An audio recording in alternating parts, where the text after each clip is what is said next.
saya sedang berada di Masjid Hunto Sultan Amai, Kota Gorontalo. Dan saat ini masjid ini merupakan masjid pertama dan tertua di Provinsi Gorontalo yang merupakan provinsi dengan julukan Serambi Madinah ini. Dan masjid ini dibangun pada tahun 1495 dan merupakan saksi sejarah pertama kali datangnya Islam ke Provinsi Gorontalo ini. Ingin tahu sejarah lebih lengkapnya? Yuk ikuti perjalanan saya kali ini. Masjid Hunto Sultan Amai adalah masjid tertua di Provinsi Gorontalo. Masjid ini dibangun pada tahun 1495 oleh Sultan Amai, pemimpin kerajaan Gorontalo yang pertama kali masuk Islam. Hunto singkatan dari Ilo Huntungo, berarti basis atau pusat perkumpulan agama Islam kala itu. Lokasi Masjid Hunto Sultan Amai berada di Kelurahan Biau, Kecamatan Kota Selatan, Kota Gorontalo. Masjid ini telah mengalami beberapa kali renovasi, namun dengan ubahan minor. Tujuannya agar gaya dan arsitektur asli masjid ini masih tetap terjaga. Assalamualaikum Pak. Waalaikumsalam warahmatullahi wabarakatuh. Pak, perkenalkan saya Dini. Saya ingin mengetahui bagaimana sejarah Masjid Hunto Sultan Amai ini, Pak. Masjid Hunto Sultan Amai telah diakui sebagai cagar budaya. Bentuk dan keasliannya tetap terjaga sampai hari ini. Bangunan utama masjid ini masih berdiri kokoh, meski ada penambahan sejumlah ruangan. Benda-benda peninggalan yang telah berusia ratusan tahun seperti mimbar khotbah, tiang-tiang utama masjid, beduk dari kayu randu, serta Al-Quran dengan tulisan tangan masih dapat dijumpai di masjid ini. Baik, Tribuners, saat ini saya sudah bersama dengan Bapak Takmiro Masjid Sultan Amai Gorontalo. Dan beliau yaitu Bapak Haji Syamsuri Kaluku. Dan langsung saja kita sapa. Assalamualaikum. Waalaikumsalam warahmatullahi Ya baik, wabarakatuh. Pak Syamsuri, bisa dijelaskan bagaimana sejarah pertama kali Masjid Hunto Sultan Amai ini dibangun, Pak? Assalamualaikum warahmatullahi wabarakatuh. Waalaikumsalam warahmatullahi wabarakatuh. Alhamdulillah, masjid ini masjid tertua di Gorontalo sebagai situs sejarah yang telah ditetapkan sebagai cagar budaya. Dibangun oleh Raja Amai pada tahun 1495, abad ke-15.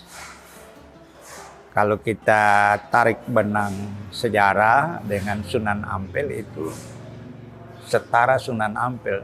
Sunan Ampel 1460. Nah, alhamdulillah berkat masjid ini, di mana Raja Amai pada waktu itu menjadi pusat peradaban, pusat pengembangan agama Islam. Masjid ini disebut Hunto oleh Raja. Hunto artinya Ilo Hundonga. Dalam tata bahasa Gorontalo artinya pusat atau sentral atau basis. Nah, alhamdulillah dengan adanya masjid ini maka dikenal di seluruh daratan Gorontalo bahwa ada pusat pengembangan agama Islam di Biau, dalam hal ini di Kota Gorontalo. Kemudian dalam perjalanan sejarah didatangkan banyak pendakwa, penceramah dari negeri Yaman atau dikenal Hadramaut. Juga ada yang dari Mekah. Mereka inilah yang membantu Raja Amai untuk menyebarkan agama Islam di Gorontalo. Dan sebelum itu tentu Gorontalo belum mengenal Islam. Mereka sudah memiliki adat budaya sendiri dengan agama animisme. Para orang tua leluhur Gorontalo, di mana mereka percaya roh-roh yang telah meninggal itu masih bersemayam di pohon-pohon yang besar batu-batu yang besar sehingga mereka memberi sesajian. Barangkali kayak Bali begitu. Nah, alhamdulillah Gorontalo lambat laun tahap demi tahap menjadi Islam. Itu abad ke-15. Nah, Raja Amai itu berkuasa 1495 sampai 525. Baik. Lalu Pak, kalau boleh tahu ini apa saja ini Pak bukti-bukti sejarah yang masuk ke Gorontalo dan diabadikan di masjid ini Pak? Ya. Jadi jejak daripada agama Islam, di mana masjid ini sebagai pusat peradaban, pusat pengembangan agama Islam. Seperti peninggalan Mi'raji, Maulid, Walimah dan sebagainya itu awalnya dari sini semua. Kemudian dikembangkan Menjadi budaya Gorontalo. budaya Gorontalo. Iya. Sebagai sarana media Raja Amai untuk mensosialisasikan agama Islam. Iya. Kalau di Jawa itu terkenal wayang, maka di Gorontalo Mi'raji, kisah-kisah, terutama kisah Nabi Muhammad SAW ketika mendapat wahyu untuk dimi'rajkan, diperjalankan oleh Allah. Di dalam surat Al-Isra, Subhanalladzi asra bi'abdihi lailam minal masjidil haram ilal masjidil aqsal ladzi barakna haulahu linuriyahu min ayat innahu wassami'ul basir. Maha suci Allah yang telah memperjalankan hambanya Nabi Muhammad. Pak, boleh dijelaskan dulu kepada Tribuners ini apa tadi yang dimaksud dengan Mi'raj itu seperti apa Pak? Budaya seperti apa? Kebetulan Mi'raj ini sudah dilombakan, ada festival Mi'raj yang dipelopori oleh Dinas Pariwisata Kota. Nah, di situ semua para pelantun yang hebat, yang mampu melantunkan secara syair, ya, bahwa Mi'raj itu adalah syair, sejumlah syair-syair yang bermakna, sangat diminati oleh masyarakat. Oleh karena itu Raja Amai mensosialisasikan agama Islam itu melalui Mi'raj ini dari rumah ke rumah atau door to door. Nah, sehingga masyarakat ketika mendengar Mi'raj itu maka terbuka wawasannya bahwa oh beginilah Islam itu. Jadi kalau kita berbuat baik akan mendapat imbalan surga, kalau kita berbuat buruk maka imbalannya neraka. Pak, lalu bisa dijelaskan Pak ini setelah di Masjid Sultan Amai ini tuh apa Pak bukti-bukti sejarah yang masih dipertahankan sampai saat ini Pak? Baik, sebenarnya panjang ceritanya. Bahwa masjid ini adalah bukti sejarah, bahkan merupakan mahar perkawinan. Oh iya. Di mana beliau ketika meminang seorang putri raja dari daerah Mautong, di sana ada satu kerajaan bernama Kerajaan Palasa. Rajanya adalah Raja Ogomenjolo. Beliau memiliki seorang anak putri yang cantik jelita. Di Minang dilamar oleh Sultan Amai. Persyaratan yang diminta oleh pihak wanita ini, Raja Amai harus masuk Islam dan dirikan sebuah masjid. Nah, sehingga masjid ini atas permintaan raja dari Mautong Plaza itu. Iya, dan merupakan mahar. Mahar, sehingga kemudian syarat dengan banyak latar belakang cerita-cerita, legenda-legenda. Yang peninggalan antara lain mimbar tertua, belum pernah dirubah, kalaupun lapuk di bawah hanya diperbaiki. Kemudian ada sumur tua. Iya. Sumur itu tidak. Kita sambil jalan. Ya, Iya. ada sumur tua, di belakang ada makam-makam para ulama. Kemudian ada beduk beduk tertua. Iya, beduk Ah. itu juga masih asli ya Pak? Sudah berganti, tapi itu peninggalan juga. Oh iya. Baik, pertama kita lihat dulu Silakan. sumurnya. Silakan. Iya, iya. Ya, Iya, Pak. silakan. Ini sumur tua yang peninggalan Raja Amai. Iya. Kalau saya dengar Pak, sumur ini dibangun dengan menggunakan telur. Jadi karena dahulu belum ada pabrik semen. Iya. Sehingga lebih kuat dari semen. Iya, oh. Gitu. Sumur ini Pak dibangun sejak pertama kali masjid juga dibangun. Iya. Masjid dibangun, ini juga dibangun. Sehingga dia seumur dengan masjid 1495. Oh iya. Ini. Dan sampai sekarang masih ada Pak? Ya, ini masih ada. Oh iya. Jadi Tidak terima- dimusnahkan karena memang alhamdulillah orang tua-tua juga mengkeramatkan Iya. masjid ini.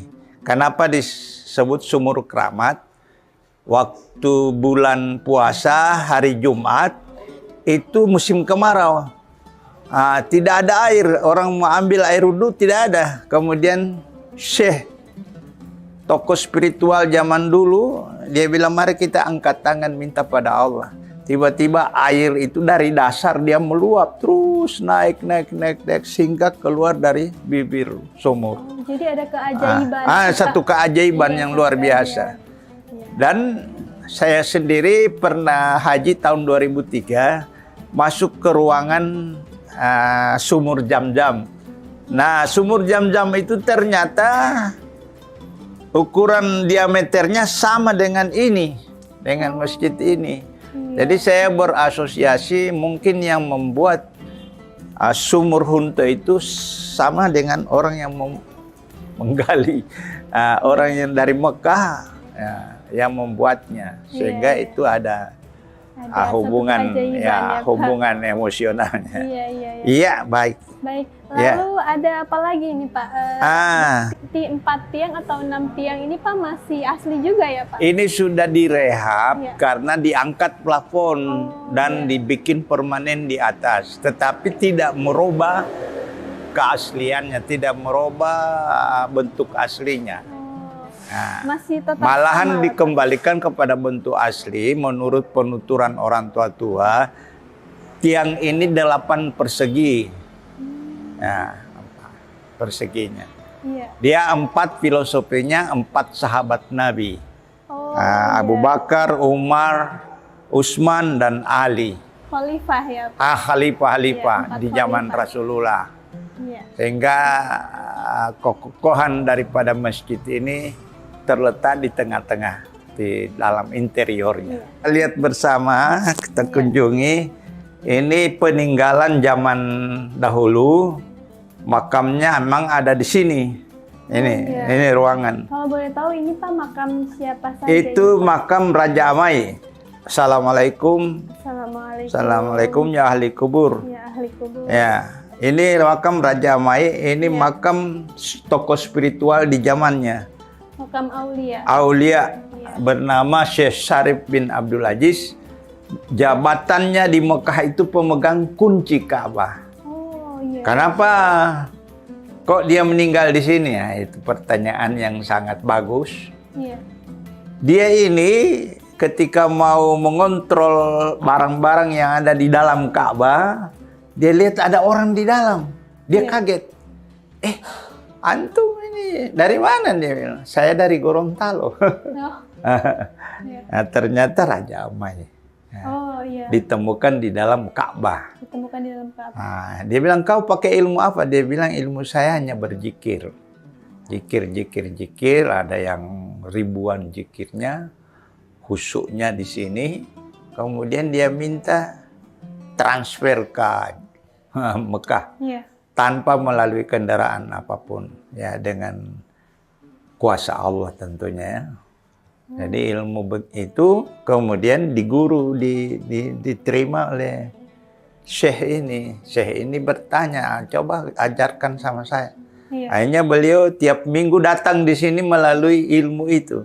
Oh, seperti itu ya. Memberikan bekal materi agama Islam ya. Kemudian akhirnya beliau bertepatan meninggal di sini. iya. Ahli waris keluarga dari beliau. Keluarga Raja turunan. Ada istri. Sebenarnya di ujung sana itu cuma di bangun masjid. iya. Oh, iya. Iya, yang berasal dari Mautong itu. Iya. Baik. Baik. Oke. Lalu yang sebelah itu? Itu seorang dermawan asal dari Kalimantan. Oh, Bermarga Durahim. iya. Dan yang bernama istrinya. Di sana putrinya bernama Masita. Di bawah daripada itu terdapat makam Boki Autango. Oh, Boki Autango sebagai dermawan. Tidak istri Pak Raja, istri Raja. Istri Raja. Ya, permaisuri Raja.